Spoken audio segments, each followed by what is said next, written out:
5 में से तुमको 1 मिलेगा, 2 मिलेगा, 3 मिलेगा, अगर तुम्हें पूरा आता 5 मिल जाएगा, चांस नहीं है। ठीक है, यहाँ पे या तो वो सही होगा या तो गलत। हाँ तो hello guys, this is Gaurav Singh, आप सबका स्वागत है हमारी एक और इंटरेस्टिंग वीडियो में। सो गाइस, आप सबका स्वागत है हमारी न्यू ब्रांड वीडियो में। सो गाइस, आज की वीडियो में क्या बात करने वाले हैं? जी हाँ गाइस, बहुत दिनों बाद फिर से हम अपने चैनल पे आए और आज की वीडियो में बात करने वाले best strategies for class 10th, class 9, class 11, class 12 for all D classes. कोई भी स्पेसिफिक क्लास नहीं है, सबके लिए ये वीडियो मैंने पहले से ही लिख रखा है। ठीक है, आपके सामने कुछ क्वेश्चंस लिख रखे हैं, ठीक है, जिनके बारे में डिस्कस करने वाले हैं। फिर डिस्कस करेंगे एमसीक्यू के जो टर्म 1 होने वाला उसको कैसे प्रिपेयर करना है, कहाँ से प्रिपेयर करना है, किस तरीके से प्रिपेयर करना है, कब से प्रिपेयर करना है, तो सारी चीज़ इस वीडियो में बताने वाला हूँ। ठीक है, और जैसे कि आपको पता ही है कि हमारा जो पॉडकास्ट चल रहा है उसको आप फॉलो कर सकते हैं, वहाँ पे आप सारी चीज़ें देख सकते हैं। और आप मेरी वेबसाइट पे जा सकते हैं, वहाँ पे आपको क्लास 10 से रिलेटेड जितने एमसीक्यू हैं, math, science, social, English, Hindi, सारे वहाँ पे दिए गए हैं। ठीक है, इंग्लिश और हिंदी के अभी अपडेट हो रहे हैं, बाकी अपडेट हो चुके हैं, तो वो आप जाके देख सकते हैं। ठीक है, और बात करते हैं कि जैसे कि मैंने आपको अनाउंसमेंट में बता ही दिया था, उसमें आपने वीडियो में बहुत ज़्यादा प्यार दिया है, 500 प्लस व्यूज़ हो चुके हैं। और उसमें मैं बात किया था कि देखिए 2 अनाउंसमेंट मैंने बताई थी, एक तो आपका 2000 प्लस एमसीक्यूज़ मैंने बताई थी, और दूसरा मैंने बताया था कि अब वीडियोस डेली नहीं आएंगी, लेकिन जो वीडियोस आएंगी वो क्वालिटी कंटेंट आएंगी, भले ही वो 1 हफ्ते में एक आए या 2 हफ्ते में एक आए। ठीक है, तो आज आपके लिए एक और सी न्यू ब्रांड वीडियो, नई एकदम बढ़िया सी वीडियो आपके लिए ले आए हैं। ठीक है, तो चैनल को सब्सक्राइब कर लीजिए, बेल आइकन दबाना ना भूलिएगा, और वीडियो पसंद आए तो वीडियो को लाइक भी कर दीजिएगा। ठीक है, तो चलिए वीडियो को शुरू करते हैं। हाँ तो गाइस, आज वीडियो में क्या बात करें? सबसे पहले यहाँ पे देखो, सबसे पहले आपको यहाँ पे क्वेश्चन दिया हुआ है एमसीक्यू इजी होते हैं या टफ। ठीक है, सबसे पहले यह हमारे क्वेश्चन में दिमाग में आता है कि एमसीक्यू तो इजी होते हैं, एग्ज़ाम जब होगा तब उससे 10 दिन पहले, 5 दिन पहले, 2 दिन पहले एमसीक्यू क्वेश्चंस देख लेंगे नेट पे, एनसीईआरटी से पढ़ लेंगे, बस एमसीक्यू में क्या, उसमें तो टिक मार्क लगाना होता है। ठीक है, लेकिन वो ज़्यादा टफ होता है एज़ पर सब्जेक्टिव। अब वो कैसे होता है? देखो, सब्जेक्टिव में क्या होता है तुम्हारा कि सब्जेक्टिव में तुमको आंसर लिखना होता है, 5 मार्क का आंसर। अगर उसमें तुमने को कुछ भी आता है तो तुमने लिखा, 5 में से तुमको 1 मिलेगा, 2 मिलेगा, 3 मिलेगा, अगर तुम्हें पूरा आता 5 मिल जाएगा। लेकिन यहाँ पर तुम्हारे पास कोई चांस नहीं है। ठीक है, यहाँ पे या तो वो सही होगा या तो गलत होगा, या तो तुम्हें 1 मार्क्स मिलना है और या तो 0 मिलना है, तुम्हें 1/4 या 1.5 वो कुछ नहीं मिलना है। ठीक है, तो उसको मार्क्स इसलिए कहते हैं कि एमसीक्यू होता है टफ। ठीक है, इजी होते हैं या टफ, तो हमको इसका आंसर मिल चुका है जो कि होता है टफ। ठीक है, एमसीक्यू होता है टफ, क्योंकि उसमें हमें बहुत अच्छी तरीके से पूरा कॉन्सेप्ट क्लियर है, तभी हम सही आंसर बता पाएंगे, नहीं तो नहीं पाएंगे। फिर आता है एनसीईआरटी और refresher is best for MCQ. अब यहाँ पे बात आती है एनसीईआरटी बेस्ट है एमसीक्यू के लिए कि हमारा रिफ्रेशर जो है वो बेस्ट है। तो यहाँ पे सबसे पहले हम डिस्कस करते हैं कि आप कमेंट में ज़रूर बताइए कि आपके हिसाब से कौन सी होती है। देखो, मैं आपको बताता हूँ। देखिए, एनसीईआरटी हम कहते हैं कि देखो यहाँ पे एक का वो नहीं है, यहाँ पे दोनों का है। ठीक है, दोनों आप पढ़ेंगे तब जाके आप 90% स्कोर कर सकते हैं या 95% प्लस स्कोर कर सकते हैं। ठीक है, अगर आप एक पढ़ेंगे तब भी, अगर आप एनसीईआरटी, लेकिन मोस्ट प्रोबेबली मैं कहता हूँ NCERT is the heart and soul. NCERT को अगर आपके पास कोई और रिविजन नहीं है, आपके पास सिर्फ एनसीईआरटी है, तब भी आप पढ़ सकते हैं, क्योंकि आपके स्कूल में कुछ बताया जा रहा है। जो reality of the online class आपने वीडियो देख ही ली है। ठीक है, अगर वो समझ गए होंगे तो अब से जो ऑनलाइन क्लास होने वाली हैं उसको आप अटेंड करिएगा। वैसे तो अब शायद ऑफलाइन क्लासेज स्टार्ट हो चुकी हैं। ठीक है, मेरे यहाँ तो हो गई, अगर आपके यहाँ हुई हैं कि नहीं वो कमेंट में ज़रूर बता दीजिएगा। ठीक है, और नहीं हुई है तो मैंने उस वीडियो में बताया कि क्या होता है reality of the online class. ठीक है, जाके देख लो, समझ लो, तो दोबारा से वो गलती नहीं करोगे। ठीक है, और जो भी टीचर बता रहे हो उसका नोट्स बना लो और एनसीईआरटी से पढ़ लो, तब भी तुम 90 से 95% तक स्कोर कर सकते हो। बट देखो, एनसीईआरटी में ये है ना कि वहाँ पे तुम्हें क्वेश्चन दिया होगा, लेकिन वहाँ पे टाइप्स नहीं होंगे। ठीक है, टाइप्स नहीं मतलब देखो, जैसे कि कोई क्वेश्चन है, ठीक है, वो उसको घुमा के दे सकते हैं। ठीक है, कि इस साल में ये क्वेश्चन, देखो एक जैसे कि क्वेश्चन दिया हुआ है कि ये वाला इंसिडेंस कब हुआ था, किस साल में हुआ था। ठीक है, या घुमा के पूछ लें इस साल में कौन सा इंसिडेंट हुआ था। ठीक है, हाँ, तो इस तरीके से बहुत सारे क्वेश्चन वो घुमा के पूछ सकते हैं। देखो, तुम्हें एनसीईआरटी में क्वेश्चन तो मिल जाएगा, लेकिन उसकी वैरायटी इसकी, उसको घुमा के किस तरीके से पूछा जा सकता है या पूछा गया है, वो तुम्हें मिलेगा रिफ्रेशर में। अब रिफ्रेशर कौन सी बात करें? देखो, एज माई पर्सनल ओपिनियन जो मैं बता रहा हूँ वो है। ठीक है, कोई भी स्पॉन्सर वीडियो नहीं, या मैं किसी का प्रमोशन नहीं करने आया हूँ।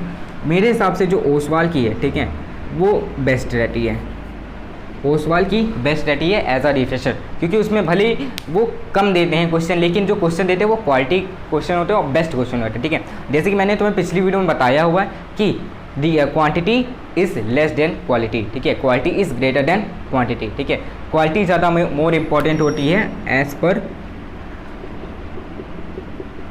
Quality is more important than quantity. ठीक है, quality is more important than quantity, ये तुम्हें पता है। ठीक है। तो तुम ओसवाल की खरीद सकते हो, इसकी जो लिंक है वो डिस्क्रिप्शन में तुम्हें मिल जाएगी, वहाँ से तुम इजीली इसे बाय कर सकते हो, ठीक है। और अगर तुम्हारे पास एनसीईआरटी की बुक्स अभी भी नहीं है तो उसकी लिंक भी मैंने दे रखी है, जाके तुम उसे देख सकते हो, वहाँ से इजीली बाय कर सकते हो, परचेज कर सकते हो, ठीक है। तो हमें 2 क्वेश्चंस के आंसर मिल चुके हैं, ठीक है, कि हमें इसमें क्या करना है, दोनों ही करना है। अगर हमारे पास रिफ्रेशर नहीं है, इनकेस हमारे पास नहीं है, तो हम एनसीईआरटी प्लस क्या करेंगे, टीचर के नोट्स करेंगे। और अगर तुम्हारे पास रिफ्रेशर है, एनसीईआरटी है, तब भी तुम्हें टीचर के नोट करना है। तुम ये मत समझ लेना कि अगर तुम्हारे पास रिफ्रेशर है, एनसीईआरटी, तो तुम कह दो अपने पेरेंट्स से या अपने टीचर कि भैया बोल रहे थे कि एनसीईआरटी और रिफ्रेशर करना है, टीचर के नोट्स पे ध्यान नहीं देना। ऐसा मैं बिल्कुल नहीं कह रहा हूँ, टीचर के नोट्स बहुत ही ज़्यादा इंपॉर्टेंट होते हैं, ठीक है, उसको पढ़ना ही पढ़ना है, साथ में तुम्हें एनसीईआरटी और रिफ्रेशर करना है, ठीक है। फिर बात आती है एनसीईआरटी में से एमसीक्यूज़ कैसे बनाएं। तो देखो इसका जो पार्ट है वो हम लास्ट में ले जाऊंगा वीडियो के, उसमें बताऊंगा। तुम्हारे क्लास 10th की एक एग्जांपल लेते हैं, हिस्ट्री की बुक से मैं उसमें बताऊंगा कि तुम्हें कैसे एनसीईआरटी में से क्वेश्चंस बनाने हैं, कैसे उसमें से एमसीक्यूज़ बनाने हैं, ठीक है। फिर बात आती है कब से शुरू करें। तो कब से शुरू करें ये तुम्हारे ऊपर है कि तुम कितने कम टाइम में ज़्यादा चीज़ें अंडर ले सकते हो, वो तुम्हारे ऊपर। वो देखो हर एक बच्चा यूनिक होता है, उसकी लर्निंग कैपेबिलिटी जो होती है वो अलग होती है, डिफरेंट होती है। कि देखो कुछ बच्चे होते हैं जो 1 महीने पहले स्टार्ट करेंगे तब वो 90% स्कोर कर सकते हैं, और कुछ होते हैं जो 10 दिन पहले स्टार्ट करके भी 95% स्कोर कर लेते हैं। अब ये क्यों होता है, क्योंकि वो जो 10 दिन वाले उनकी लर्निंग कैपेबिलिटी थोड़ी ज़्यादा है, हायर है एज पर दी एवरेजेशन। जैसे जो 1 महीने में एक चैप्टर कंप्लीट, पूरा एक कोर्स कंप्लीट करता है, एक सिलेबस कंप्लीट करता है, वहाँ पे जो टॉपर बच्चा है वो क्या करता है, वो 10 दिन में कंप्लीट कर लेता है, ठीक है। अब देखो इसके बीच का जो डिफरेंस है, तो मैं इसे कब से शुरू करना है। देखो अगर हम बात करते हैं, आज कितनी तारीख हो गई है, 17 अगस्त, ठीक है। मान के चलते हैं हम 20 से, ठीक है। 20 से हम अगर देखा जाए तो 20 से और 20 और 10, इधर 10 डेज़ बचे और हमारे पास पूरा सितंबर है, ठीक है। हमारे अक्टूबर में जाके टर्म 1 होने वाले हैं, अक्टूबर या नवंबर में जो भी होने वाले हैं, ठीक है। तो हमारे पास अभी क्या है, अगर हमारे नवंबर में होंगे तो हमारे पास है 2 महीने और 10 दिन, और अगर हमारे अक्टूबर में होंगे, ठीक है, तो हमारे पास 1 महीना 10 दिन है, ठीक है। और अगर तुम ऐसे देखा जाओ कि देखो मेरे यहाँ जो मेरे एमसीक्यूज़ होने वाले हैं, जो मेरे क्लास में होने वाले हैं, ठीक है, वहाँ पे हमारे 20 सितंबर से एग्ज़ाम्स स्टार्ट हो गए हैं, ठीक है, होने वाले हैं, ठीक है। तो 20 सितंबर से स्टार्ट होना है। तो अगर हम देखें तो हमारे पास कुल मिला के सिर्फ 1 महीना है, ठीक है, कुल मिला के 1 महीना है, और उसमें हमें प्रिपरेशन करनी है, ठीक है। तो अगर हम उस हिसाब से देखें तो देखो तुम्हारे यहाँ भी हो सकता है, क्योंकि जो चांसेस बन रही है, अगर तुम्हारा हाफ ईयरली या टर्म में जो होगा वो हो सकता है, कुछ चांसेस हैं कि तुम्हारे सितंबर के एंड में या अक्टूबर के स्टार्टिंग में स्टार्ट हो जाए, ठीक है। तो तुम मेन मान के चलो कि तुम्हारे पास 1 महीने 10 दिन है, ठीक है, 1 महीना 10 दिन मान के चलो, या तुम 1 महीना मान के चलो मिनिमम, ठीक है। मैक्सिमम तुम 2 महीना भी मान सकते हो, क्योंकि अगर तुम्हारे अक्टूबर या नवंबर में हो तो तुम 2 महीना ले सकते हो, लेकिन मिनिमम तुम्हें क्या करना है, 1 महीना मान के चलना है, ठीक है। तो तुम अगर आज ही से स्टार्ट करो बहुत ही बढ़िया है, नहीं तो तुम अगर बाद में देख रहे हो, सोच रहे हो कि कब से करें, तो मैं तुमको बता दे रहा हूँ 20 अगस्त से तो स्टार्ट कर ही देना है। 20 अगस्त से स्टार्ट करना है और 20 सितंबर तक हमें करना है। इन केस एज देखो जो मेरा केस है उसके हिसाब से अगर हम चलते हैं, ठीक है, तो 20 से स्टार्ट करेंगे और 20 पे ख़त्म कर देंगे, और 21 के से हमारे एग्जाम होने वाले हैं, ठीक है, एज माई केस। अगर तुम्हारे केस में कुछ अलग है, तुम्हारे अक्टूबर या सितंबर के लास्ट में, मीन्स 20 भी लास्ट में ही आ जाता है लगभग, अगर तुम्हारे 25 से 26 से या अक्टूबर के स्टार्टिंग में, तो तुम्हारे पास 10 डेज एक्स्ट्रा है, ठीक है। अक्टूबर की स्टार्टिंग में तो 10 डेज एक्स्ट्रा है, और अगर तुम्हारा नवंबर में तो तुम्हारे पास पूरा 1 महीना एक्स्ट्रा है, ठीक है। तो तुम्हें अभी से स्टार्ट करो, बहुत ही बेस्ट रहेगा। अगर तुम नहीं करो तो 20 से तो स्टार्ट कर ही देना है, ठीक है, 20 से तो स्टार्ट कर ही देना है, ठीक है। अब मेन बात आती है यहाँ पे, ये तो कुछ पॉइंट्स होगा और ये वाले पॉइंट्स तुमको लास्ट में पता चलने वाला है। फिर बात आती है कि एमसीक्यूज़ कैसे करें, मीन्स क्या स्ट्रैटेजी अपनानी चाहिए, ठीक है, क्या तुक्का लगाना है कि नहीं लगाना है, ठीक है, तो सारी चीज़ें बताने वाला हूँ, ठीक है।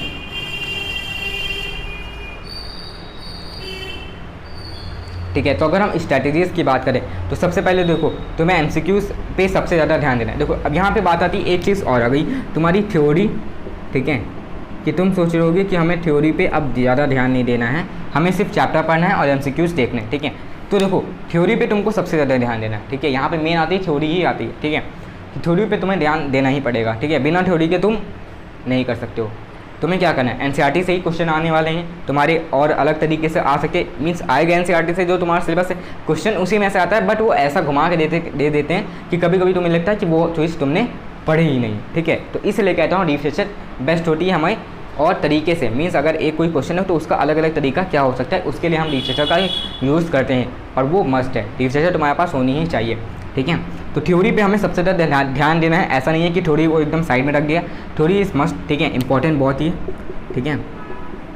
तो थ्योरी को तो तुम्हें करना ही करना है, अब बात आती है एमसीक्यूज़ कैसे प्रिपेयर करें, ठीक है। तो थ्योरी तो अगर तुम पढ़ रहे हो तो मीन्स चैप्टर पढ़ रहे हो एनसीईआरटी का, ठीक है। और अगर चैप्टर पढ़ रहे हो तो उसमें से समझ रहे हो, ठीक है। मीन्स जो मेन पॉइंट्स हैं, कौन सा इंसिडेंस हुआ, ठीक है, किसने करवाया, या उसका मेन रोल किसका था उस इंसिडेंट में, ठीक है। हाँ, तो इस तरीके से तुम क्वेश्चन आना, जैसे कि बायोलॉजी का हम देखते हैं, ठीक है। तो बायो में तुम्हारा क्वेश्चन अलग तरीके से आ सकता है, जैसे कि कोई एग्जाम्पल हम डायग्राम का लेते हैं, ठीक है। जैसे कि हार्ट का डायग्राम दे दिया है, उसमें तो तुम्हें 4 ऑप्शन देंगे, जिसमें कि एक ऑप्शन सही होगा, 3 ऑप्शन गलत होंगे। तुम्हें पूछेगा कौन सा सही है, या इसका अपोजिट कर देंगे, 3 सही देंगे, 1 गलत होगा, पूछेंगे कौन सा गलत है। या तुम्हें क्या कर देंगे कि 3 दिए होंगे, एक की लेबलिंग नहीं दी होगी, 3 की लेबलिंग होगी, एक की नहीं होगी, ठीक है। तो तुम्हें क्या करना होगा कि उस एक की लेबलिंग करनी होगी, ठीक है। या तुम्हें 3 लेबलिंग दी होंगी और 1 लेबलिंग नहीं दी होगी, ठीक है। तो मतलब वो वही होगा, लेकिन उसमें क्या होगा, 4 लेबलिंग दी होंगी और उसमें से एक तुम्हारी गलत होगी। चौथा टाइप ये क्वेश्चन, 4 दी होंगी, 1 गलत होगी, तो तुम्हें क्या करना बताना होगा कि कौन सा गलत है उसमें से। 3 सही होंगी, 1 गलत होगी, तो तुम वो ऑप्शन टिक कर सकते हो। तो इस तरीके से तुम्हें एमसीक्यू को पढ़ना है, ठीक है। मतलब अलग अलग कितना तुम दिमाग लगा सकते हो एमसीक्यू में, कि किस तरीके से तुम क्वेश्चन बना सकते हो। देखो यहाँ पे प्रैक्टिस है क्वेश्चन मेकिंग की, ठीक है। कि अगर तुम क्वेश्चन मेकिंग कर रहे हो, अगर तुम एनसीईआरटी पढ़ो, उसमें समझना है तुम्हें किस तरीके से तुम क्वेश्चन बना सकते हो, ठीक है। किस तरीके से, मीन्स जितने तरीके से तुम बना सकते हो बनाओ, ठीक है। अपनी नोट रफ लो, जो भी है उसमें जाके बनाओ, सोचो समझो चैप्टर को, और उसके हिसाब से चैप्टर को रिवाइज करो, और एनसीईआरटी और एमसीक्यू नोट्स जो है, एमसीक्यू क्वेश्चन जो है वो बनाओ। और फिर रिविजन में से देखो कि अगर तुम मिस कर गए हो, उसमें से देख लो किस तरीके से और क्या डिफरेंट तरीके हो सकते हैं उस क्वेश्चन के आने के, ठीक है। तो तुम वो भी कर सकते हो, ठीक है। यहाँ पे ये बात होगी स्ट्रैटेजी की, ठीक है। दूसरी बात आती है क्वालिटी और क्वांटिटी, ठीक है। अब तुम्हें यहाँ पे देखो, मैंने पहले बता दिया, तुम्हें रिफ्रेशर भी खरीद सकते हो, और तुम्हें मैं फ्री ऑफ कॉस्ट में तुमको दे ही रहा हूँ, ठीक है। एमसीक्यू 2000+ जो तुम वहाँ से भी जाके देख सकते हो, ठीक है। मैंने 2000 दिए हैं, 3000 दे सकता था, 4000 दे सकता था, लेकिन 2000 इसलिए दिया है क्योंकि वो जो क्वेश्चन है वो बहुत ही ज़्यादा इंपॉर्टेंट है, इंपॉर्टेंट क्वेश्चन दिए हैं, ठीक है। अब मेन बात ये है यहाँ पे कि एमसीक्यू कैसे देना होगा, मीन्स ओएमआर में होगा कि या नहीं होगा, ठीक है। मीन्स देखो तुम लोग का क्या है, देखो मेजॉरिटी ऑफ द स्टूडेंट, ठीक है, उन्होंने एमसीक्यू पहले नहीं दिया होगा एग्जाम में, ठीक है। एमसीक्यू एग्जाम नहीं होते हैं ज़्यादातर स्कूल में, लेकिन मेरा जो स्कूल था, ठीक है, मेरा जो स्कूल है उसमें एमसीक्यूज़ होता है। मैं क्लास 7 से एमसीक्यू देते आ रहा हूँ, ठीक है। तो मुझे पता है, देखो ओएमआर शीट होती है, ठीक है। तो क्या होती है, देखो हम लोग को तो आदत लग चुकी है एमसीक्यू पढ़ने की, ठीक है। हर साल होते हैं हमारे, ठीक है, नवंबर से दिसंबर के बीच में एमसीक्यू होना है, और इस साल तो कंपलसरी हो गया 9th 10th 11th 12th, ठीक है। हर स्कूल में होने वाला है, ठीक है। बहुत ही माइन्यूटली स्कूल्स में होता था एमसीक्यू, नहीं तो ज़्यादातर स्कूल्स में एमसीक्यू नहीं होता था पहले, लेकिन अब कंपलसरी कर दिया गया है, ठीक है। तो जो अब न्यू स्टूडेंट्स है, ठीक है, जो न्यू स्टूडेंट नए आए हैं, उनको दिक्कत आती है कि एमसीक्यू कैसे करना है, ओएमआर कैसे भरना है, ठीक है। तो देखो यहाँ पे कुछ टिप्स बताने वाला हूँ, उनको समझ लो, ठीक है। सबसे पहली बात आती है ओएमआर जब भी लेना तो हमेशा उसके लिए ब्लू डॉट पेन की ज़रूरत होती है, ठीक है। तो ब्लू डॉट पेन हमेशा रख लेना, ठीक है। जो ब्लू डॉट पेन होता है वो इंपॉर्टेंट होता है, ठीक है। और उसमें तुम किसी कलर से और किसी पेन से नहीं कर सकते हो, ब्लू डॉट पेन तुम्हारे पास होना ही चाहिए ओएमआर सीट के लिए, ठीक है। अब बात आती है सेकंड पॉइंट की कि हमें कहाँ से स्टार्ट करना है। देखो सबसे पहले तुम्हें क्या दे, स्टार्टिंग में तुम्हें 15 मिनट्स देते हैं कि तुम्हें ओएमआर को फिल करना है, ठीक है। तो कभी तुम उसको लास्ट के लिए मत रखना, क्योंकि अगर तुम लास्ट के रखोगे तो तुम क्वेश्चन करोगे, ठीक है। क्वेश्चन कर रहे हो, आखिरी में टाइम चला गया और तुम्हारी ना फिल हुई ओएमआर शीट और तुम्हारा क्वेश्चन भी छूट गया, तो उसमें किसका लॉस है, कुल मिला के तुम्हारा ही लॉस है, ठीक है। और बाद में उसमें नेम भी नहीं बढ़ा, ठीक है। टीचर छीन भी लेगा और भी लेकर चला जाएगा, और वो इनवैलिड दिखा जाएगा, ठीक है। क्योंकि वो कोई टीचर नहीं चेक करता, वो करती है मशीन, और मशीन में अगर उसको कोई एरर होता है तो तुरंत वो इनवैलिड दिखा देता है, ठीक है। तो सबसे पहले क्या ध्यान रखना है, हमें ओएमआर शीट को ब्लू डॉट पेन से भरना है, और 15 मिनट्स में हमें पूरी डिटेल्स भर लेनी है। देखो उसमें नेम मांगता है, फादर्स नेम मांगता है, स्कूल कोड मांगता है, सब्जेक्ट कोड मांगता है, सब्जेक्ट मांगता है, ठीक है, रोल नंबर मांगता है, जो भी है ये सारी चीज़ें हमें उसमें भरनी होती है 15 मिनट्स के अंदर, ठीक है। उसको भर लिया। अब तुम्हें क्या आती है, मेन यहाँ पे क्वेश्चंस की बारी आती है, ठीक है, कि एमसीक्यूज़ को तुम्हें कैसे करना ओएमआर में, ठीक है। तो देखो यहाँ पे तुम्हें क्या करना है, देखो इतना तो पता ही तुम्हें एमसीक्यू में होता क्या है, एक क्वेश्चन होता है, 4 ऑप्शन होते हैं। अब तुम्हें यहाँ पे तुक्का कैसे लगाना है, क्या स्ट्रेटेजी अपनानी है, ठीक है। देखो कोई भी क्वेश्चन होगा, अगर कोई भी क्वेश्चन होगा, ठीक है, तो उसमें देखो 3 जो आंसर होंगे वो थोड़े से सिमिलर होंगे, और चौथा जो होगा वो ऑड वन होगा, एकदम ही अलग होगा। जैसे कि मैथ्स का आंसर कोई भी क्वेश्चन ऑप्शन दिए 53 या 49 32, ठीक है, और एक दिया होगा 83 93, ठीक है। तो 83 और 93 वाला थोड़ा ऑड है, ठीक है, वो बहुत ही दूर है। लेकिन जो आसपास के इसमें से तुम क्वेश्चन पढ़ो, क्वेश्चन से रिलेट करो कि क्या हो सकता है, मीन्स कोई ट्रिक लगा दो या कोई भी कुछ भी उस ऐसा करो कि हाँ आंसर तुम्हारा आए, ठीक है। मीन्स इतना तो तुम्हें पता ही होगा। देखो एक तो तुम्हें पता चल जाए कि हाँ ये वाला ऑड वन है, अब तुम्हारे पास बचे 3, अब उसमें से तुम्हें सोचना है, ठीक है, एलिमिनेशन करना है, ठीक है, और फिर बाद में आखिरी में तुम्हारे पास बचेगा 1, ठीक है, और वो होगा तुम्हारा सही आंसर, ठीक है। और ये चीज़ की इतना दिमाग लगाने की तुम्हें ज़रूरत नहीं पड़ेगी अगर तुम MCQ कर लेते हो, ठीक है। तुम्हें जितने MCQ मिल पा रहे हैं इंटरनेट पे मिल रहे हैं, मैं जो दे रहा हूँ, रिसर्चर जो मिल रहे हैं, सारे करके देख लो, ठीक है। उसके बाहर से आने वाला नहीं है, तुम्हारे सिलेबस के अंदर ही से आने वाला है। तो उसको तुम्हें क्या करना है, पढ़ लो, ठीक है। पढ़ना ही है तुम्हें, ठीक है। उसको समझ लो। जब तुम हर तरीके से देख लोगे, हर जगह से देख लोगे, तो तुम्हें फिर और क्या मिस हो ही सकता है, ठीक है। तुम्हारा कुछ नहीं मिस होगा, और अगर क्वेश्चन आएगा तो तुम तुरंत कर लोगे, ठीक है। तो इस तरीके से तुम MCQ में कर सकते हो, ठीक है।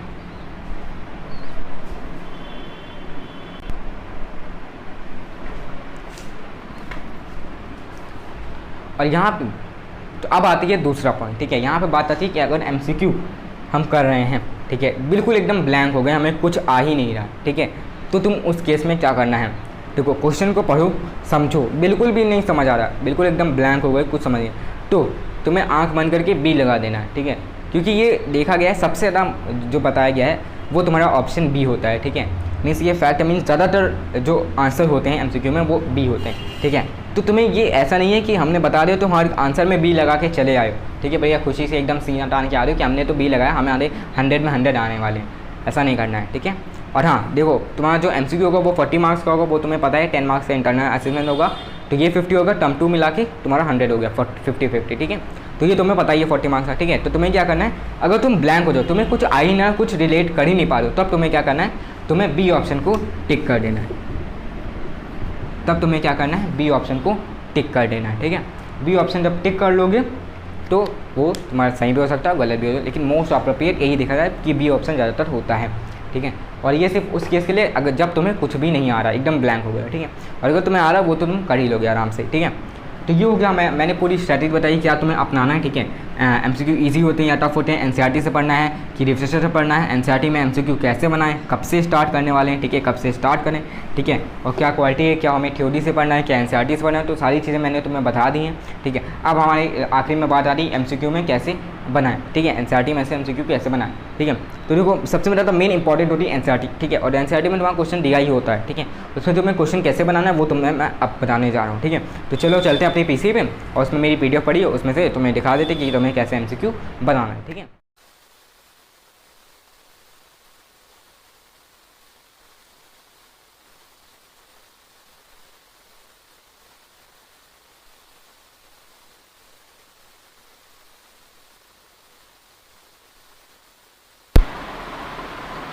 हाँ तो hello guys, this is Gaurav Singh.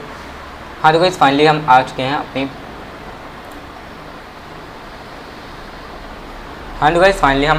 अपनी PC पे, ठीक है। देखो यहाँ पे तुम्हें दिख रहा होगा rise of nationalism in Europe, ठीक है, तुम्हें ये दिख रहा है। तो यहाँ पे अगर हम देखें क्वेश्चन हमें कैसे बनाना है, ठीक है, तो सबसे पहले तो तुम्हें क्या सबसे पहले देखना है कि अगर तुम्हारे में डायग्राम दिया हुआ है तो वो अगर उसमें दिया हुआ है कि वो कितने ईयर पे बना है, ठीक है, तो उसे तुम्हें सबसे ज़्यादा देखना है, ठीक है, कि कौन से ईयर में बना है वो तुम्हें देखना है, ठीक है, और उसका आर्टिस्ट कौन था, ठीक है, आर्टिस्ट कौन था, ठीक है, ये तुम्हें देखना है। फिर बात आती है अगर हम देखें तो यहाँ पे देखो न्यू वर्ड्स तुम्हें दिए हुए हैं, ठीक है, ये तो इम्पोर्टेंट है, पूरा का पूरा ये इम्पोर्टेंट ही है, ठीक है, इसे तो तुम्हें देखना ही देखना है, ठीक है। फिर आती है देखो यहाँ पे तुम्हें क्वेश्चन जैसे कि दिया, ये तो मैं तुम्हें बता ही चुका हूँ, फ्रेंच आर्टिस्ट हैं, ठीक है, हाँ। और फिर अगर हम नीचे आते हैं तो देखो ये तुम्हारा हो गया सोर्स ए, ठीक है, ये हो गया सोर्स ए, कि सोर्स ए में से तुम्हें क्वेश्चन कौन कौन से बनाने हैं, ठीक है, इसमें से बनाने, इसमें तुम्हें सिर्फ क्या करना है, इसे पूरा रीड कर लेना है, ठीक है, इसमें से जो भी तुम्हें इंपॉर्टेंट लगे, ठीक है, हाँ, जैसे कि ये क्वेश्चन है व्हाट इज़ नेशन, ठीक है, तो तुम्हें इसमें बताना होगा नेशन क्या है, ठीक है। तो ये देखो यहाँ पे दिया अभी हुआ है, a nation is the culmination of a long past of endeavour, sacrifice and devotion, ठीक है। तो तुम यहाँ पे देख सकते हो, देखो NCERT में यही होता है, क्वेश्चन भी दिया होता है, उसमें आंसर दिया होता है, लेकिन उसके साथ नहीं होता, उसमें क्या करना होता है, तुम्हें ढूंढना पड़ता है कि तुम्हारा क्वेश्चन दिया कहाँ हुआ है, ठीक है, और उसका आंसर कहाँ दिया है, ठीक है। तो व्हाट इज नेशन, और ये क्या है, nation is the culmination of a long past of endeavour, sacrifice and devotion, ठीक है, ये तुम्हें समझ आ गया, ठीक है।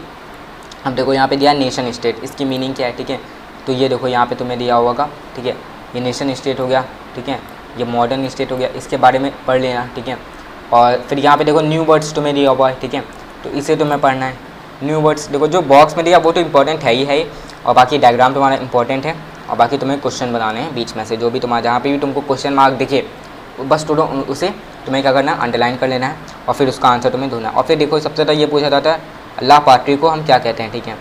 तुम्हें दे देंगे आइडिया, ला पार्टी दे देंगे एंड उसका इंग्लिश में मीनिंग बताना होगा। तो तुम्हें क्या देखो, एक दे देंगे द सिटीजन, ठीक है, the fatherland, both of the above और नन ऑफ द अबव। तो इस तरीके से तुम्हें दे सकते हैं। तुम्हें क्या लगाना है, फादरलैंड पे, ठीक है। ऑप्शन नंबर बी फादरलैंड पे तुम्हें लगा देना है। और ऐसे ही ले सिटी ऑन का भी है, ठीक है। फिर तुम्हें क्या करना है और नीचे जाना है, ठीक है। इस तरीके से तुम्हें क्वेश्चन देखो, ये फिगर हो गया, ठीक है। इसमें भी तुम्हें दिया हुआ है it was design by the journalist Andreas Rebmann in 1798, ठीक है। तो ये तुम्हें समझ आ गया, ठीक है। और हाँ, मैप भी आता है तुम्हारा, तो मैप में भी देख लेना, ठीक है। देखो मैप भी आ ही जाएगा, उसमें से भी पूछ लेते हैं, या तो फिर मैप से रिलेटेड आएगा कि this river is located at which city और एट विच स्टेट, ठीक है, वो तुम्हें पूछ सकते हैं, ठीक है। फिर ये पूछेंगे Napoleonic code is also known as, तुम क्या दोगे, सिविल कोड ऑफ 1804, वो दे देंगे सिविल कोड ऑफ 1804, 1807, 1810 एंड 1824, ठीक है। तो 24 तो एकदम और ये सब आसपास हैं, तो तुम इसको ध्यान लगा के 1804 पे टिक कर दोगे, ठीक है। तो इस तरीके से तुम क्वेश्चन बना सकते हो, ठीक है। और जैसे कि और हम थोड़े से अलग बता देते हैं, ठीक है। तो ये देखो यहाँ पे भी फिगर है, इसमें से भी तुम्हें देखना है, फिगर मैंने बता ही दिया है, ठीक है। सब इंपॉर्टेंट है, सबसे ज़्यादा इंपॉर्टेंट है, ये सबसे ज़्यादा इंपॉर्टेंट है, इसको तुम्हें प्रिपेयर करना ही करना है, इसको तुम्हें पढ़ना ही पढ़ना है किसी भी हालत में, ठीक है। ये तो पढ़ना ही पढ़ना है, ये सबसे ज़्यादा आता है, ठीक है। फिर अगर हम बात करें तो ये देखो it is included the alpine regions, ठीक है। एल्पाइन रीजन्स 3 थे, ठीक है। अब 3 कौन कौन से थे, ठीक है। तो इसमें तुम्हें भी क्वेश्चन दे सकते हैं, 3 दे देंगे, नहीं तुम्हें 4 दे देंगे, ठीक है, जिसमें कि 3 गलत होंगे, एक सही होगा, एक कोई भी दे सकते हैं, वो सुडेंटेनलैंड दे देंगे, ऑस्ट्रिया या टायरॉल, इन तीनों में से कोई एक दे देंगे। 4 ऑप्शन होंगे जिसमें कि 3 करेक्ट होंगे, 3 इनकरेक्ट होंगे और 1 करेक्ट होगा, तो तुम्हें वो बताना होगा, ठीक है। तो यहाँ पे बहुत तरीके से क्वेश्चन बन सकते हैं, ठीक है, बहुत तरीके से क्वेश्चन बन सकते हैं, ठीक है। और जो न्यू स्टूडेंट है, कोई भी टेंशन लेने की कोई ज़रूरत नहीं है। आपको क्वेश्चन क्या है, आपने एनसीईआरटी आपने फिलअप्स दिए होंगे, वैसे ही होते हैं, एमसीक्यू भी दिए होंगे, वो ऑब्जेक्टिव टाइप क्वेश्चन, ऐसे आपने एग्जाम नहीं होगा, बट आपके एग्जाम में आता तो होगा ही, ठीक है, आता तो होगा ही। एमसीक्यू आपको पता ही कैसा होता है, फॉर्मेट होता है, वो सब आपको आराम से जब आप इसे प्रिपेयर करेंगे तो बहुत ही ज़्यादा क्लियर हो जाएगा, ठीक है। तो इस तरीके से आपको इसे पूरा प्रिपेयर करना है, ठीक है। तो मैंने बता दिया कैसे आपको क्वेश्चन बनाना है, कहाँ से क्वेश्चन लेना है, मेन इंपॉर्टेंट चीज़ें क्या होती हैं, और ऐसे ही do you know, did you know, ठीक है। और एनसीईआरटी के लास्ट एक्सरसाइजेज जो हैं, मीन्स एनसीईआरटी के लास्ट में जो समरी दी होती है, ठीक है, वो सब पॉइंट सबसे ज़्यादा रिमेंबर कर लेना, ये सारी चीज़ें रिमेंबर कर लेना, फिर तुम्हें कोई भी दिक्कत नहीं आने वाली है, ठीक है। और ये एज ऑफ रेवोल्यूशन, ठीक है, the hunger of the hardship, ठीक है, ये तुम कह सकते हो, इसे ये भी आ सकता है कि कितने साल से कितने साल तक चला, ठीक है, ये पूछ सकते हैं। और ये पूछ रहे हैं first appeal took place in France in July 1830, पूछ लेंगे टुक प्लेस इन वेयर, ठीक है, कहाँ पे लिया। अगर तुम्हें फ्रांस दे देंगे तो पूछेंगे किस साल लिया। तो बहुत तरीके से क्वेश्चन आ सकते हैं, तो तुम इस तरीके से प्रिपेयर कर सकते हो, ठीक है। हाँ, तो उम्मीद है ये वीडियो पसंद आई होगी। तो अगर वीडियो पसंद आई हो तो वीडियो को लाइक कर देना, चैनल को सब्सक्राइब कर देना और बेल आइकन दबाना ना बोला। तब तक के लिए पढ़ना है, फोड़ना है और क्या है मचा देनी है, ठीक है। तो चलो बस आज की वीडियो में इतना ही, मिलते हैं अपनी किसी नेक्स्ट वीडियो में। टिल देन जय भारत, जय Hind, see you next video, bye bye.